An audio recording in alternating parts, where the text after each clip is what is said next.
প্রিয় দেশবাসী, আজ বাংলাদেশ একটি গভীর সংকটময় মুহূর্তের মধ্য দিয়ে যাচ্ছে। এখন পর্যন্ত আমাদের প্রাপ্ত খবর অনুযায়ী আওয়ামী লীগ, ছাত্রলীগ, যুবলীগের সন্ত্রাসীরা গুলি করে কুপিয়ে প্রায় 30-এর অধিক শিক্ষার ছাত্র জনতাকে হত্যা করেছে এবং দিন শেষ হতে হতে এই সংখ্যাটা কোথায় গিয়ে দাঁড়ায় আমরা জানি না।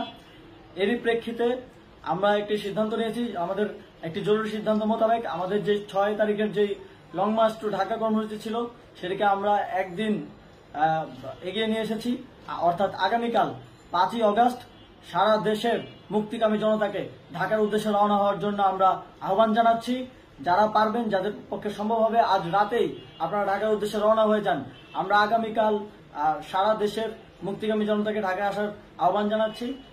বিশেষ করে ঢাকার আশেপাশে যে জেলাগুলো আছে, আপনারা দায়িত্ব নিয়ে মসজিদের মাইকে ঘোষণা দিয়ে যাদেরকে পাবেন সবাইকে নিয়ে ঢাকার উদ্দেশ্যে রওনা হন। এই লড়াই আমাদের জন্য একটি চূড়ান্ত লড়াই। আমরা চূড়ান্ত ঘোষণার জন্য প্রস্তুত, আমরা গণভবনের দিকে যাত্রার জন্য প্রস্তুত এবং সেই উদ্দেশ্যেই আপনারা সবাই ঢাকা আসুন। আমরা আপনাদের সবাইকে নিয়ে আমাদের চূড়ান্ত দাবি আদায়ে এগিয়ে যাব।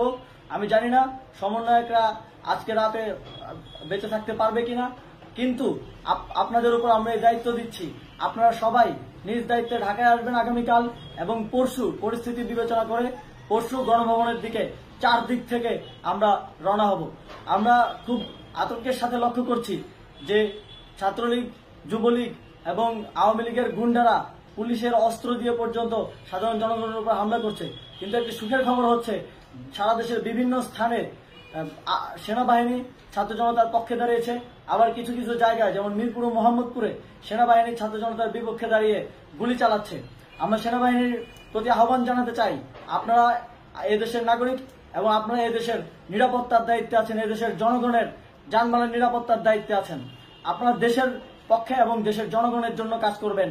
কোনো খুনি সরকারের জন্য, কোনো খুনি রাজনৈতিক দলের জন্য কাজ করবেন না। এটি এদেশের জনগণ আপনাদের থেকে প্রত্যাশা করে। আমাদের এই আন্দোলনে সম্পূর্ণ সমর্থন দিয়ে হয় নিরপেক্ষ থাকুন, অথবা এই খুনি বাহিনীকে, সরকারের খুনি বাহিনীকে প্রতিহত করুন, তাদেরকে যথাযথ শাস্তির আওতায় নিয়ে আসুন।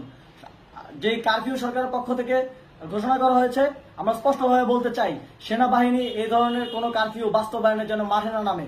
যদি মাঠে নামে তাহলে সেনাবাহিনী স্পষ্টভাবে অফিসিয়ালি জনতার বিরুদ্ধে দাঁড়াবে। আমরা চাই না সরকারের এই ষড়যন্ত্র সেনাবাহিনী পা দিক। সেনাবাহিনীকে জনতার বিরুদ্ধে দাঁড়ানোর যে ষড়যন্ত্র সরকার রচনা করছে সেটিতে সেনাবাহিনী পা দিবে না, এই বিশ্বাস আমরা রাখতে চাই। আওয়ামী লীগ আজ সারা দেশে তাদের খুনি বাহিনীকে নামিয়ে দিয়েও ছাত্র জনতার প্রতিরোধের মুখে টিকতে পারেনি। রাজপথের পরাজিত শক্তি হিসেবে তারা সেনাবাহিনী সহ অন্যান্য বাহিনীকে আমাদের বিরুদ্ধে কাজে লাগানোর চেষ্টা করছে। এই চেষ্টাকে, এই ষড়যন্ত্রকে ব্যর্থ করতে হবে এবং আগামীকাল সারা দেশে মসজিদে মসজিদে ঘোষণা দিয়ে ঢাকার উদ্দেশ্যে আপনারা রওনা হন। প্রত্যেকটি পরিবার থেকে অন্ততপক্ষে একজনকে ঢাকার উদ্দেশ্যে রওনা করে দিন, এই ইতিহাসের সাক্ষী হতে, একটি নতুন বাংলাদেশের অভ্যুদয় ঘটানোর একজন কর্মী হতে। ধন্যবাদ সকলকে।